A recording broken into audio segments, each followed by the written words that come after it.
بودجەی عراقی دەرچوو لەسەر پێشنیاری وەزیرە کوردەکان لەسەر ئقرار و دەنگدانی پەرلەمانتارە کوردەکان لە عێراق ڕاستەوخۆ حکوومەتی هەرێمی کوردستان پێوە پابند بە ئەو قسەیە زۆر ڕاست بوو بەڵام حکوومەتی هەرێمی کوردستان تا دوافیشەک مقاومە کرد و بەرگری کرد و بە هەموو شێوەیەک تەنازولی کرد بەس لەبەوەیەکەوە موچەی فەرمانبەرانی هەرێمی کوردستان تەوتین نەکرێت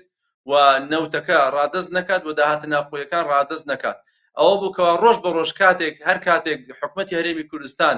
دەویست پاشەکشە لە ڕێکەوتنەکان بکە پاشەکشە لە یاسای بودجە بکە